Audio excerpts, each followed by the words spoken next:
नमस्कार साथियों, आज हम अजमेर जयपुर जोधपुर विद्युत वितरण निगम लिमिटेड द्वारा 24 अगस्त 2018 को द्वितीय पारी में जो तकनीकी सहायक भर्ती परीक्षा आयोजित की थी उसका जो पेपर है वो हल करेंगे।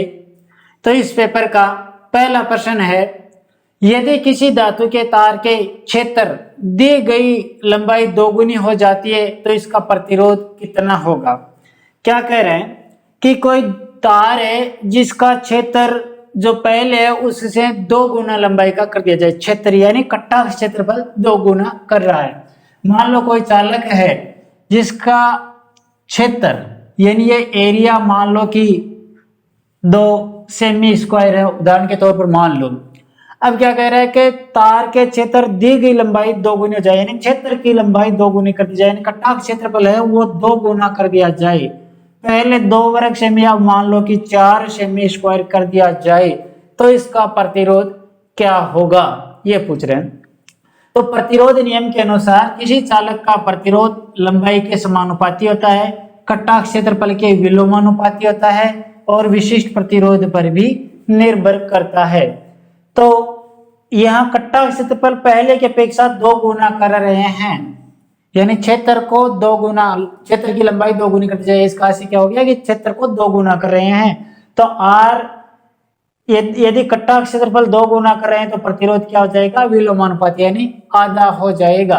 तो राइट आंसर क्या हो जाएगा इसका, यानी क्षेत्र को 2 गुना हो जाता है तो इसका प्रतिरोध आधा हो जाएगा, यानी विलोमानुपाती का संबंध रहेगा। तो जो पूर्व प्रतिरोध है उसका आधा हो जाएगा। तो राइट आंसर हो गया इसका बी, आधा। अगला क्वेश्चन है, एक चालक में पैदा हुआ उष्मा किसके वर्ग के समानुपाती होता है, यानी किसी चालक में पैदा हुई उष्मा किसके वर्ग के समानुपाती होता है। देखो, एक चालक में उत्पन्न हुई उष्मा किन किन कारकों पर निर्भर करती है। देखो, H बराबर होता है I² RT, यानी किसी चालक में उत्पन्न हुई उष्मा H समानुपाती I का स्क्वायर, यानी धारा के वर्ग के समानुपाती होती है। H समानुपाती R और H समानुपाती T। तो किसी चालक में उत्पन्न हुई उष्मा धारा के वर्ग के समानुपाती होती है, प्रतिरोध के समानुपाती होती है और समय के समानुपाती होती है, अर्थात इन तीनों के गुणनफल के समान पर निर्भर करती है। तो क्या है पूछा, क्या इसमें इनमें से किसके वर्ग के समानुपाती होती है, तो वर्ग के समानुपाती होती है, यानी धारा के वर्ग के समानुपाती होती है। तो राइट आंसर क्या हो जाएगा कि एक चालक में पैदा हुई उष्मा धारा के वर्ग के समानुपाती होती है। तो राइट आंसर हो गया धारा, यानी सी ऑप्शन इसका सही होगा। अगला क्वेश्चन है, फ्लोरोसेंट लैंप के दोनों सिरे के काला पड़ने का संभावित कारण क्या है।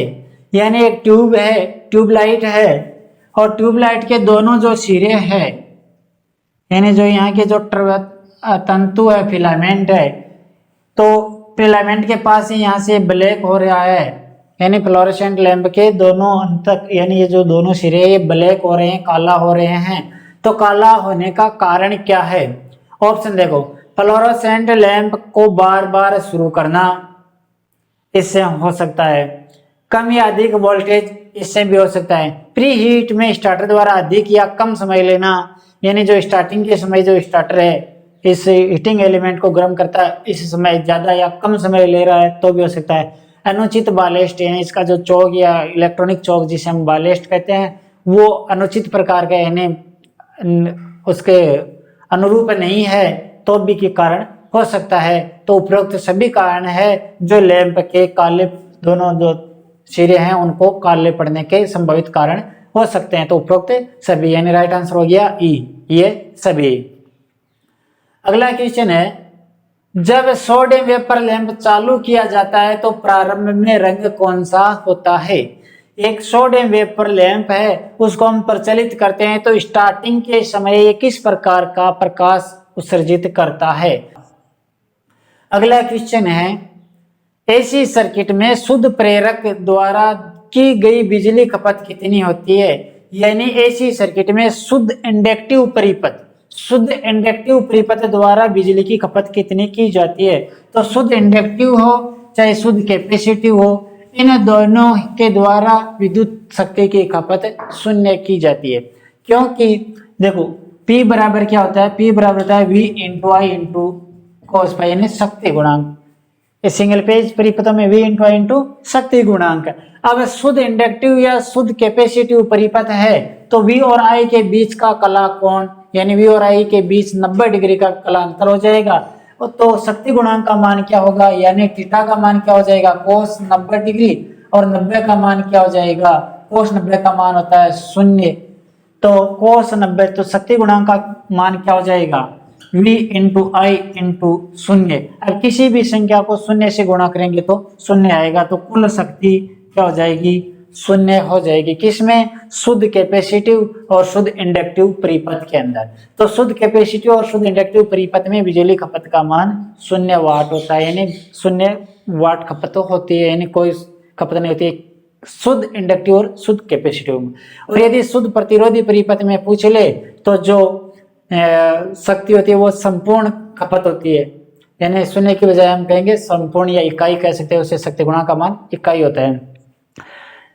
अगला क्वेश्चन है, 3 फेज प्रणाली में 3 आपूर्ति लाइनों को निम्न में से कौन से अक्षर से प्रयुक्त किया जाता है, यानी 3 फेज प्रणाली के अंदर तीनों फेज लाइन है उनको किस अक्षर से प्रयुक्त करते हैं। देखो पहले ऑप्शन में क्या दे रखा है, यूवी और डब्ल्यू। यूवी डब्ल्यू ये मोटर टर्मिनलों के जो 3 टर्मिनल होते हैं संयोजक सिरे 6, तो U1 U2 V1 V2 W1 W2, यानी जो 3 फेज के जो लाइन होती है, जो केबल होती है मोटर की, उसके अंकन होते हैं UV और W। तो ABC होता नहीं है, L1 L2 L3 ये लाइन के लिए होते हैं, यानी 3 फेज आपूर्ति लाइन के लिए होता है L1 L2 L3। RY भी यह होता है कलाक्रम, RY और B 3 फेज का कलाक्रम है RY और B। तो इसमें लाइन के बारे में पूछा है, 3 फेज आपूर्ति लाइन के लिए कौन से अक्षर काम में लेते हैं, L1 L2 और L3। तो राइट आंसर क्या हो जाएगा, C L1 L2 और L3। अगला क्वेश्चन है, वाट मीटर में निम्न में से कौन सा प्रभाव प्रयुक्त किया जाता है, इनमें से किस प्रभाव पर वाट मीटर काम करता है। ऑप्शन देखो, विद्युत गतिक प्रभाव, राइट सही है ये, स्थिर विद्युत प्रभाव, रासायनिक प्रभाव, तापीय प्रभाव, इनमें से कोई नहीं। तो वाट मीटर में विद्युत गतिक प्रभाव प्रयोग किया जाता है, तो राइट आंसर हो गया ए। अगला क्वेश्चन है, दर्शित प्रतीक किसको इंगित करता है, ये जो आरेख दर्शा रखा है ये किसका है। अब देखो ऑप्शनों में जो दे रखे हैं वो देख लेते हैं पहले कि कौन कौन से हैं। देखो पहले ऑप्शन में क्या दे रखा है, ऑसिलेटर लैंप।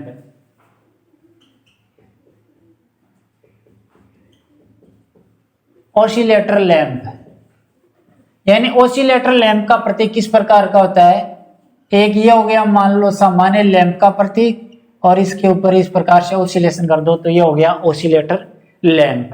दूसरा है ट्रांसफॉर्मर वाला लैंप। ट्रांसफॉर्मर लैंप वाला या ट्रांसफॉर्मर वाला लैंप, ट्रांसफॉर्मर वाला लैंप किस प्रकार का होता है, यानी ये तो हो गया लैंप और ये सिंबल हो गया ट्रांसफॉर्मर का, तो ये हो गया ट्रांसफॉर्मर वाला लैंप है। अगला है neon lamp. Neon lamp, neon lamp का किस प्रकार का होता है, ये हो गया नियॉन लैंप का प्रतीक। अगला है चमकदार संकेत, केवल चमकदार के लिए संकेत है, चमकदार संकेत। चमकदार संकेत किस प्रकार का, यानी ये इंडिकेटर के बारे में कह रहा है, इंडिकेटर एक चमकदार संकेत होता है, तो ये हो गया इंडिकेटर के लिए। अगला है लाइटनिंग प्रोजेक्टर। प्रोजेक्टर, प्रोजेक्टर का किस प्रकार का होता है, इस प्रकार से होता है प्रतीक, ये हो गया प्रोजेक्टर का। तो इसमें जो आरेख दे रखा है ये है, तो इसका राइट आंसर क्या हो जाएगा, ट्रांसफॉर्मर वाला लैंप। तो राइट आंसर क्या हो गया, बी ट्रांसफॉर्मर वाला लैंप। जो प्रतीक दर्शा रखा है वो है ट्रांसफॉर्मर वाला लैंप का। अगला क्वेश्चन है, अपने साथ जुड़े बदलते हुए फ्लक्स के कारण प्रेरित ईएमएफ पैदा करने वाला कॉइल का गुणधर्म क्या है, यानी अपने साथ जुड़े बदलते हैं, यानी अपने स्वयं के कम या ज्यादा होते हुए फ्लक्स के कारण पैदा होने वाला विद्युत बल इस कॉइल का क्या गुणधर्म कहलाता है? आप ऑप्शन देखो, प्रतिरोध, प्रेरकत्व, धारिता, प्रतिघात और चालकता। तो ये प्रेरकत्व कहलाता है, यानी इंडक्टेंस कहलाता है। तो राइट आंसर क्या हो गया? बी, इंडक्टेंस यानी प्रेरकत्व। अगला क्वेश्चन है, प्रेरकत्व के लिए माप की मूल इकाई क्या है? यानी इंडक्टेंस किस में मापा जाता है? अब देखो ऑप्शन देखो, हेनरी, हेनरी सही है, इंडक्टेंस की इकाई हेनरी होती है। वेबर, ये होती है फ्लक्स की इकाई, फ्लक्स की इकाई होती है वेबर। फेरड, फेरड होती है कैपेसिटेंस की इकाई। सीमेन, ये होती है चालकता की इकाई। टेस्ला, ये होती है फ्लक्स घनत्व की इकाई। तो प्रेरकत्व यानी इंडक्टेंस की इकाई क्या होती है? हेनरी। तो राइट आंसर हो गया ए, हेनरी। अगला क्वेश्चन है, अन्योन्य प्रेरण किसका बुनियादी परिचालन सिद्धांत है? यानी जो अन्योन्य प्रेरण यानी म्यूचुअल इंडक्टेंस पर इनमें से कौन कौन से काम करते हैं, यानी ये पूछना चाह रहा है कि म्यूचुअल इंडक्टेंस इनमें से किस में लागू होता है? ट्रांसफार्मर, ट्रांसफार्मर में लागू होता है। मोटर, मोटर में भी लागू होता है, क्योंकि स्टेटर वाइंडिंग हम सप्लाई देते हैं, रोटर वाइंडिंग में म्यूचुअल इंडक्टेंस के कारण विद्युत बल प्रेरित होता है। जनरेटर इसी में भी लागू होता है, रेक्टिफायर इसमें लागू नहीं होता है। तो राइट आंसर क्या हो गया? ट्रांसफार्मर, मोटर और जनरेटर, यानी उपरोक्त ये तीन है, जो तीनों ही, यानी ए, बी और सी तीनों। तो राइट आंसर हो गया ई, ए, बी और सी। अगला क्वेश्चन है, आरएमएस मान निम्न में से किसके आधार पर परिभाषित किया जाता है? जो आरएमएस मान रूट मीन स्क्वायर है, यह किस आधार पर परिभाषित किया जाता है? तो आरएमएस मान को हम प्रभावी मान भी कहते हैं, और ये विद्युत धारा के तापन प्रभाव पर से परिभाषित किया जाता है। यानी इसे हम कह सकते हैं कि आरएमएस मान एसी का वह मान है जो दिए गए समय में उतनी ही ऊष्मा उत्पन्न करता है जितने की उतने समय में डीसी। तो यह एक एसी और डीसी की विद्युत धारा के उसमें प्रभाव पर की गई तुलना है। तो इसे हम तापन प्रभाव कह सकते हैं, यानी तापन प्रभाव पर परिभाषित किया जा सकता है इसे। तो राइट आंसर क्या हो गया? ए, तापन प्रभाव। अगला क्वेश्चन है, इलेक्ट्रॉनिक्स और टेस्ट सर्किट डिजाइन के अस्थायी प्रोटोटाइप के लिए निम्न में से कौन सा सोल्डरलेस डिवाइस है? यानी इलेक्ट्रॉनिक्स और टेस्ट सर्किट के लिए हम जो अस्थायी प्रोटोटाइप, यानी ये कहना चाहता है कि कई बार हम देखते हैं कि पीसीबी यानी जो प्रिंटेड सर्किट बोर्ड होते हैं, उन पर हम दूसरी जो पीसीबी है उनको, जैसे कि हम पावर सप्लाई है, इनको उसमें अटैच करते हैं, यानी जोड़ते हैं। तो अस्थायी यानी बार बार जोड़ना हो और हटाना हो, तो इसके लिए किस प्रकार की सोल्डरलेस यानी सोल्डरिंग नहीं करने वाली डिवाइस प्रयोग की जाती है? यानी जो चालक है उसके मान लो 10 या 15 वायर है, उनको पीसीबी पर जोड़ना है, तो उसको जोड़ने के लिए सोल्डरिंग विधि काम में नहीं लेनी है। इसके अलावा इनमें से कौन सी है? तो देखो वर्तमान में क्या है कि मान लो कि पावर सप्लाई है, उनको हम जोड़ रहे हैं प्लेट के अंदर दूसरी पीसीबी के अंदर, तो पीसीबी के अंदर टर्मिनल लगे होते हैं, इस प्रकार से काफी टर्मिनल होते हैं, और जो अपने सप्लाई के जो तार होते हैं उसमें वो सॉकेट टाइप लगे होते हैं। तो इसके अंदर डाल देते हैं सॉकेट को एक साथ ही, तो 10 या 20 जो भी वायर है वो एक साथ कनेक्ट हो जाते हैं, और वापस निकालना होता है तो उसको खींच के निकाल लेते हैं। तो इस विधि का क्या नाम है? इसे हम ब्रेड बोर्ड कहते हैं। तो राइट आंसर क्या हो जाएगा? यानी सोल्डरलेस डिवाइस के बारे में पूछा है, तो राइट आंसर हो गया सी, ब्रेड बोर्ड। तो इसे हम ब्रेड बोर्ड कहते हैं। अगला क्वेश्चन है, निम्न में से कौन सा डिवाइस एम्पलीफायर का विपरीत है? एम्पलीफायर का विपरीत, एम्पलीफायर क्या करता है कि निम्न मान के सिग्नल को उच्च मान के सिग्नल में परिवर्तित करता है। इसका विपरीत क्या है? यानी उच्च मान के सिग्नल को निम्न मान में परिवर्तित करना, ये हो गया इसका विपरीत। तो इसे हमें क्या कहते हैं? इसे हम एंटीन्यूएटर कहते हैं। तो राइट आंसर क्या हो गया? एंटीन्यूएटर, यानी ए ऑप्शन इसका राइट होगा। अगला क्वेश्चन है, दर्शित प्रतीक किसका द्योतक है? यानी जो प्रतीक दर्शाया है यह किसका है? अब देखो कौन कौन से प्रतीक है, एक बार सभी देख लेते हैं।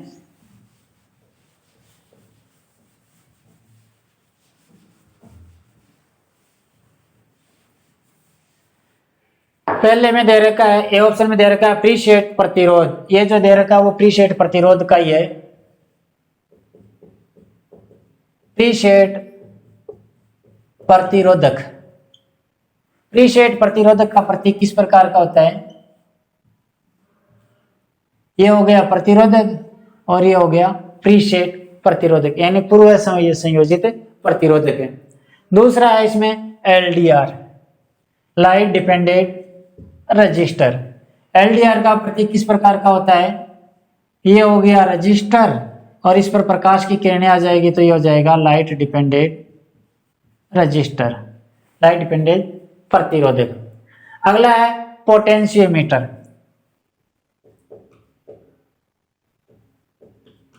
पोटेंशियोमीटर यानी ये एक वेरिएबल प्रतिरोधक, ये पोटेंशियोमीटर। तो पोटेंशियोमीटर का किस प्रकार का होता है प्रतीक?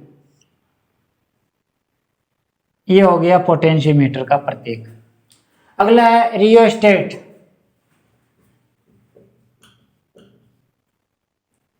यानी वेरिएबल प्रतिरोधक। रियोस्टेट का प्रतीक किस प्रकार का होता है? ये हो गया प्रतिरोधक का और ये हो गया रियोस्टेट यानी वेरिएबल प्रतिरोधक का। अगला है मैग्नेटो प्रतिरोधक।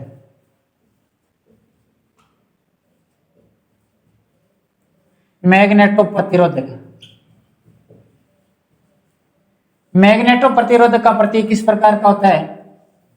ये हो गया प्रतिरोधक और ये हो गया मैग्नेटो प्रतिरोधक, यहाँ एक्स प्रतीक इसका एक्स आ जाएगा, तो ये हो गया मैग्नेटो प्रतिरोधक। तो इसमें जो आरेख दे रखा है वो किसका है? ये है इसका, तो कौन सा हो गया ये? प्रीसेट प्रतिरोधक। तो राइट आंसर क्या हो जाएगा? ए, प्रीसेट प्रतिरोधक। अगला क्वेश्चन है परमाणु संख्या 14 वाले तत्व सिलिकॉन में संयोजी इलेक्ट्रॉन की संख्या कितनी होती है? यानी जो सिलिकॉन है जिसका, यानी सिलिकॉन के बारे में कह रहा है कि सिलिकॉन है, इसका परमाणु संख्या 14 है, तो इसकी अंतिम कक्षा यानी जो संयोजी इलेक्ट्रॉन है जिसे हम अंतिम कक्षा के इलेक्ट्रॉन कह सकते हैं या मुक्त इलेक्ट्रॉन कह सकते हैं, इनकी संख्या क्या होगी? तो कितनी होगी? देखो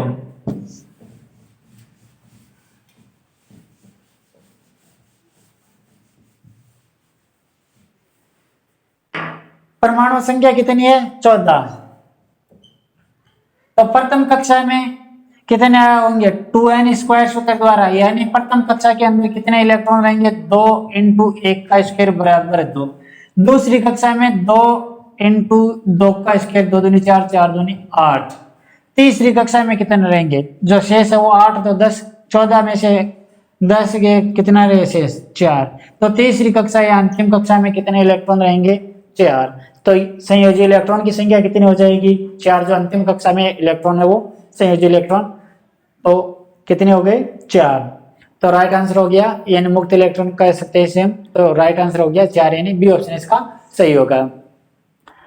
अगला क्वेश्चन है केवीएल यानी किरचॉफ वोल्ट लॉ किस सिद्धांत पर काम करता है? यानी किरचॉफ का वोल्टेज नियम किस सिद्धांत पर काम करता है? तो किरचॉफ वोल्टेज नियम ऊर्जा संरक्षण के नियम पर आधारित है और किरचॉफ करंट लॉ केसीएल हम कह सकते हैं, यानी किरचॉफ का धारा नियम है वो आवेश संरक्षण नियम पर आधारित है।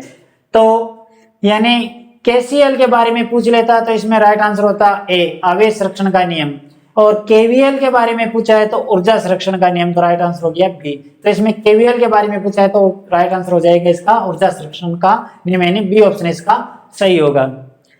अगला क्वेश्चन है निम्न में से कौन सा तत्व गतिशील तत्व कहलाता है? यानी इनमें से कौन सा गतिशील तत्व है? यानी जो एल और सी है, इंडक्टर और कैपेसिटेंस, जो कैपेसिटेंस है, इंडक्टेंस और कैपेसिटेंस, ये दोनों ही गतिशील तत्व कहलाते हैं। तो राइट आंसर क्या हो गया? एल और सी, यानी किस में होगा फिर? डी ऑप्शन देखो, बी और सी दोनों, तो राइट आंसर इसका हो गया डी, बी और सी दोनों। अगला क्वेश्चन है प्रतिरोध ऊर्जा को किस रूप में विलुप्त करता है?